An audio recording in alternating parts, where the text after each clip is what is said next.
Welcome to Built From Love, the podcast for moms birthing businesses and babies. I'm Erin Pratt, and thank you so much for being here. Hello, and welcome back to our next episode of Built From Love.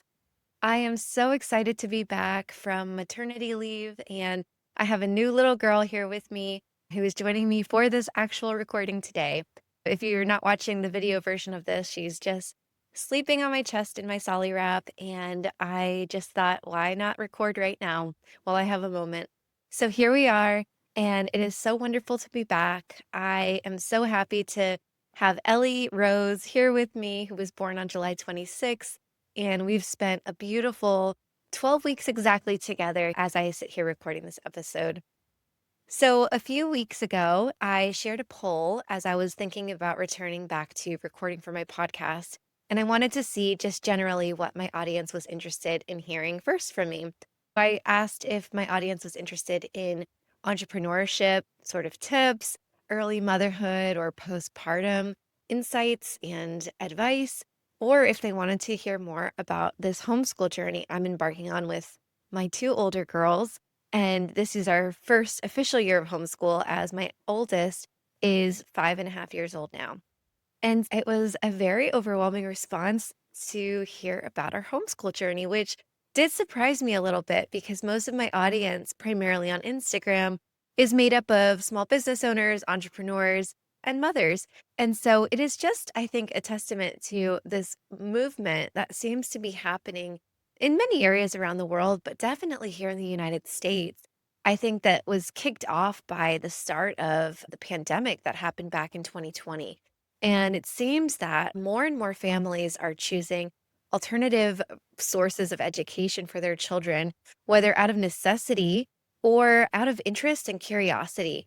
And so I want to share today a little bit about why we've chosen the journey we've chosen so far. I will preface this by saying we are taking it year by year. So we are not committing to homeschooling for the duration of their years, but for this year, we are. And I will share a little bit more about the research I've done, the sources I've gained inspiration from via books and podcasts, and other parents who are choosing alternative methods of education for their children. I'll share some of the resources we're using this year for my preschooler and my kindergartner, and a little bit about how I'm learning to balance all of this with working part-time and also, of course, having a newborn. I definitely don't have all the answers. So this is an episode where I am very much bringing you along the learning journey with me. But I know, as someone who loves podcasts and loves books and loves chatting with other moms who are ahead of me on some version of a journey that they're on, it is fascinating to come along for the ride and sort of be side by side as somebody's figuring it out versus somebody who has vast years of experience looking back. And both types of people have so much value to offer. So in this episode, you're very much coming along for the ride with me. So backing up for a little historical context, my oldest daughter was born in May 2020. And if you have any memory of that time, that is the heart of the COVID pandemic. We were 2 months in to the COVID pandemic. And so many people were forced to move from in-person education and schooling to virtual schooling. And many people, after this happened, decided to make changes to their life. A lot of people started moving away from big cities. A lot of people went fully remote with work, as I did. Many mothers chose to leave work altogether, whether out of desire or sheer necessity, because their children were now home and schooling online, and somebody had to be there with them. And so there was a lot of shifts happening in this time, and my daughter was born right into the thick of it. So over the next 5 years, I saw this shift from just assuming everybody was going to be going to school. I never had any inkling that I would be homeschooling my children, to slowly consuming content, both online or in person, meeting other moms at playgroups as my daughters were growing up. And I added my second daughter, Lucy. I was starting to hear more and more about mothers who were choosing to homeschool their children or join co ops, choose alternative types of schools for their children, nature schools, forest schools, all of this in these early years, especially. And so I started reading books. One of them was Modern Miss Mason. I highly recommend it. I started learning about philosophies of education, which I had touched on in my master's program as well, but it had been many years. And of course, I now had the lens of being a mom. And I started listening to podcasts like the 1000 Hours Outside podcast. And I joined the Wild and Free community on Facebook. I started joining homeschool communities in my local area here in Charleston. And I was just consuming information. I was hearing from other mothers. And then I started reading studies about the nature of our educational model in the United States and how it's evolved, and really questioning, is this what it should be? Is this what's best for our children in these early years? And of course, I've pursued this path of entrepreneurship with a real desire to be present and there for my girls in the minute day-to-day activities that they are a part of and really be a part of their early years here. And so with this, I've made some sacrifices. My family's made some sacrifices financially so that I can work part-time and really be present for them. And so it was a perfect opportunity to start exploring, what would homeschooling look like with a preschooler? What would homeschooling look like for kindergarten, maybe first grade? And really liked what I saw. And so I want to share a little bit about that today and make it something that, if you haven't already thought about it, maybe it'll be interesting to you. Maybe it'll make you think about pursuing an alternative form of education for your child or your unborn child if you're listening and not yet a mother. But I also want to preface this by saying it is not for everybody, and homeschooling is a huge commitment and sacrifice for many families. For many families, it's not an option. And thank goodness that we have our school system. So I don't want to knock on the public school system. I don't want to knock on private schools or the decisions anyone is making for their family. I believe every parent needs to make the decision that's best for themselves and for their children. But I do wanna break down some walls of it being this really steep hill to climb that many parents think they can't homeschool or are not qualified to homeschool. So first, let's talk about qualification. If you are thinking about potentially homeschooling your child, but you're like, I'm not qualified to homeschool. I just want to give you a little sense of confidence here that as a parent to your child, you are actually the best qualified to teach your child. No, you might not be a certified teacher. You might not know the best curriculum to use. But in years of research that I've been doing, the first thing I want to share is life is the best curriculum. And being a loving parent means you are the best teacher. So much of education is really about instilling and fostering a love of learning. And I think in some ways, our traditional school setting actually puts a cap on potential for some students by sucking out the joy of just sheer learning. We don't stop learning when we're 18 or 22. We should be on a journey of learning until the day we die. The purpose of education isn't about cramming as much information into a child's brain as possible. It isn't about asking them to memorize thousands of facts and testing them on it. That's not real education. That is teaching to a test, which there's a lot of problems in our school system about that, but I won't get into all of that today. I really think the foundation of learning that can be set in the early years is just about instilling that joy for curiosity, that spark of wonder in a child. And the wonderful, beautiful thing is children are born with this. So it's really just about not squashing it. And I think it can be easy to get it squashed in settings that you are surrounded by peers and there's peer pressure, and maybe it's not cool to be, the smartest one in the room. You are qualified. If you love your child and you are a loving parent, you want the best for them, you're qualified to be their teacher. And the beautiful thing is you can learn alongside them. One of the things I'm most excited about on my homeschool journey with my girls is actually learning again and using that part of my brain to consume new literature, to consume new topics.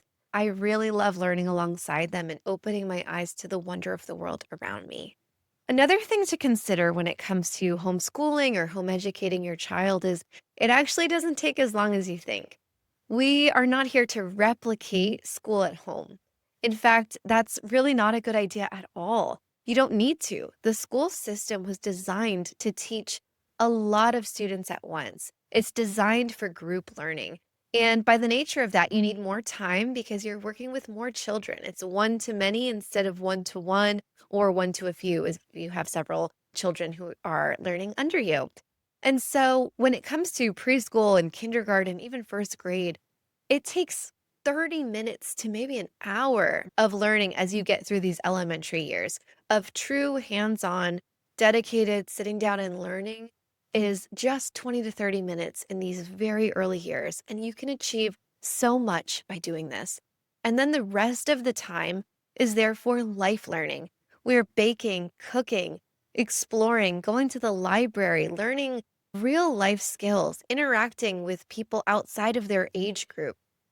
One of the myths of homeschooling is socializing them. And I think this has been busted time and time again. Homeschoolers are not what we once thought they were, right? They are socialized. The world is social as long as they're not just cooped up at home learning all day by themselves, which is the case for some people, especially in the past with homeschooling for various reasons. But the modern homeschool family is so active and, in fact, socializing their children better than you could versus socializing them with just people their own age.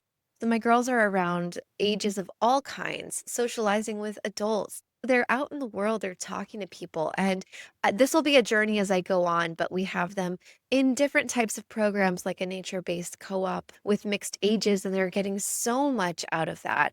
So there's so much available to homeschoolers now where they can get involved in sports and theater programs, and it doesn't have to be based around a school. Couple of reasons we are deciding to homeschool our girls, at least for this year and the time being, is one, I don't believe they need to be in a school for 6 or 8 hours a day at this age. There's just no need for it. They are meant to have the majority of their time being unstructured play. And I love slow mornings with my girls. I'm so proud that I don't have to wake my children up. There's been 1 or 2 mornings max that I've had to wake my girls up to get them ready for our nature co-op. Otherwise, they sleep until they're ready to wake up. They are experiencing slow mornings with their mom. They're learning how to care for a baby. We're taking our time in the morning and not joining the hustle bustle that inevitably society will place on you as you get older. Our children don't need the work schedules of adults. I think we put way too much pressure on children from an early age to match the rhythm of adult schedules. And for those who are like, well, this is just preparing them for the real world, I encourage you to take a look at, does that need to happen right now at 5, 6, 7 years old? Or can we preserve their childhood as much as possible? Another reason we're homeschooling is for outside time. I highly encourage you to listen to the 1000 Hours Outside podcast and consume her content. Jenny Urich is brilliant. And she's put together this program called 1000 Hours Outside.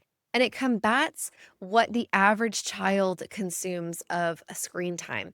And sadly, our education system uses screens so much already, and they are a part of our world. And I'm not an anti screen mom by any means. We certainly watch TV in this household. The girls don't have tablets or anything like that. And I believe that phones should be given way, way later than they are.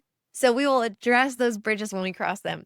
But we are really putting an emphasis on outdoor, unstructured time in nature for our young kids. And I think that this is important even as they grow older and older. It's so sad we look around, we don't see teenagers outside anymore. And so, for a growing, developing brain, a child should have as much unstructured time in nature as possible. In many methods of education, for example, Charlotte Mason is one I really, really have been enjoying her philosophy of education. And she believes that up until age 6, children shouldn't even have any structured learning. It should all just be 4 to 5 hours of time in nature. It should be learning life skills. It should be reading high quality literature and exercising that creative brain of theirs. So when you look at the nature and origin of kindergarten, for example, it was actually created to get children outside. It is not in the four walls that we see it today. Children, especially under the age of 6 or 7, learn so much in the natural world, and we should give them as much possible time in that space as we can.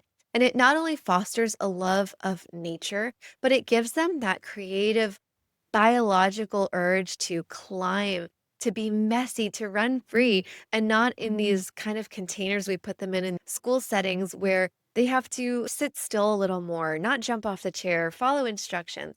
They should be free to be the messy, wild children that they are literally born to be.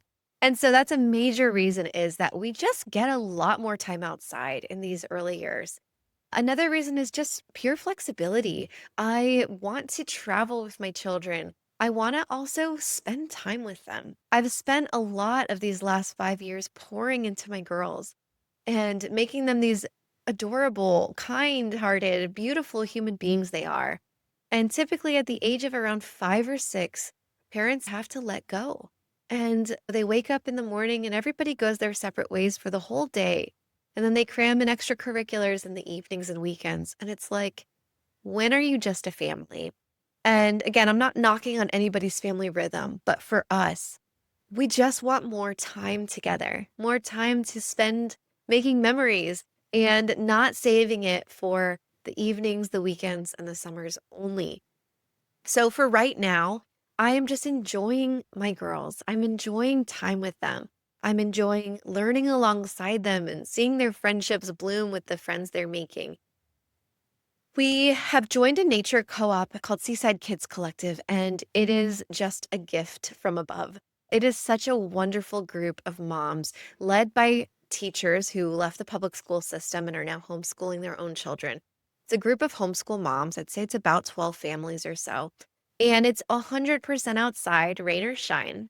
And we meet 2 to 3 times a week in various outdoor parks around our area. We go on field trips, and the children learn alongside one another. The mixed group ages range from newborn up until 7 right now. And their intention is to grow together as the children grow and continue to transform this group to meet the needs of our children who are growing up together.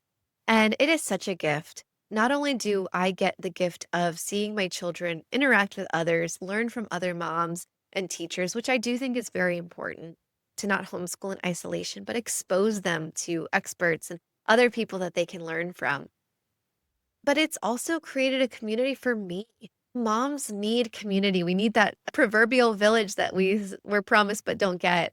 And it just is so life-giving to meet with these other moms in this setting outside for 3.5, 4 hours. When we meet, we get the community of motherhood and chatting, solving problems together too, and learning from one another and walking alongside each other on this homeschool journey.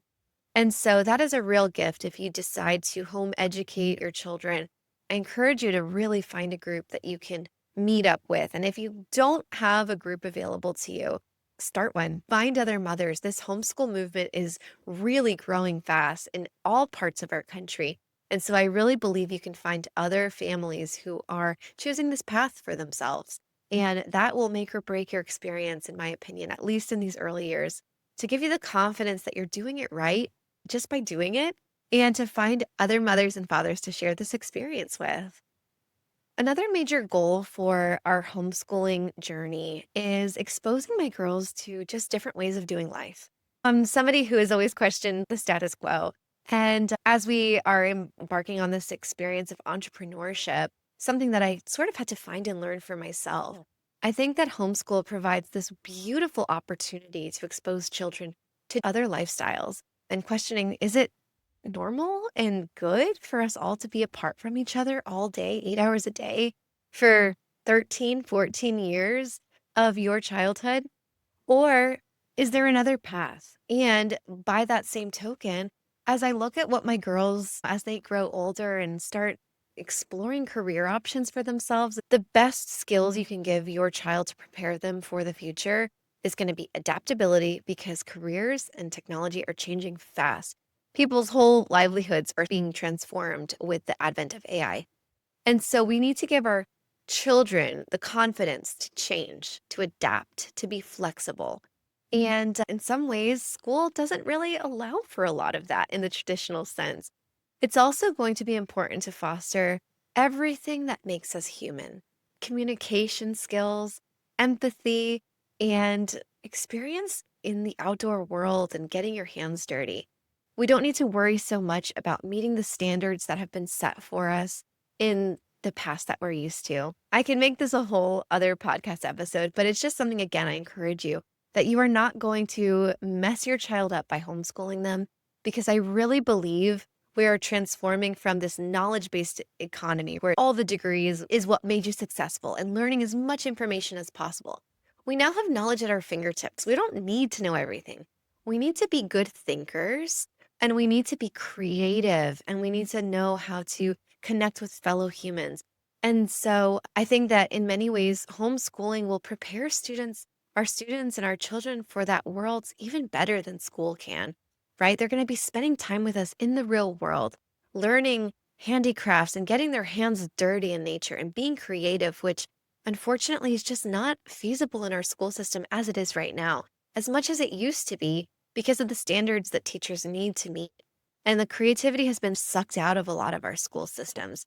And technology is huge in our school systems. And so getting our kids away from screens is really important right now to just give them that foundation of nature and of learning and of wonder and joy and human connection face to face, eye to eye is going to be really, really important.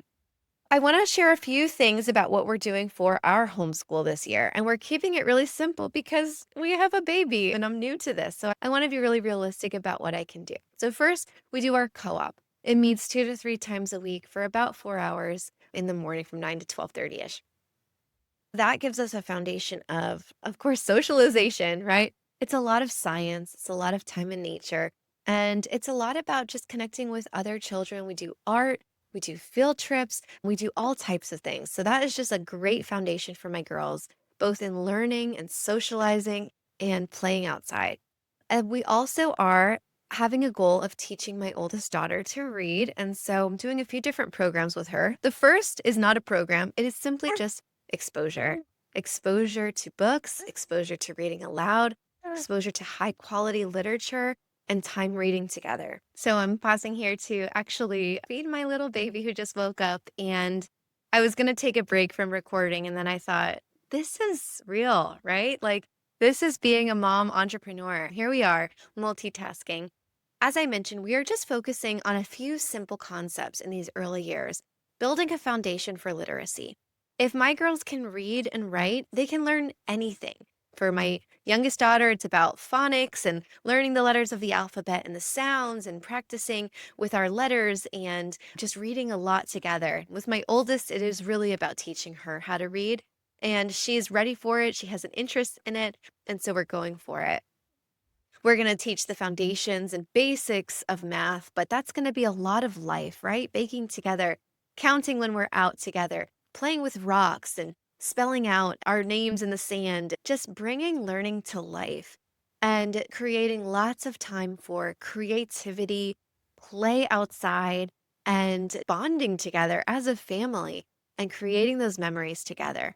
They're learning so much through the experience of gaining a sibling as well. And that is the beautiful thing about alternatively educating your child. The siblings learn together and they create this bond that they probably just wouldn't be able to get if they're separated starting at young ages in a traditional school setting.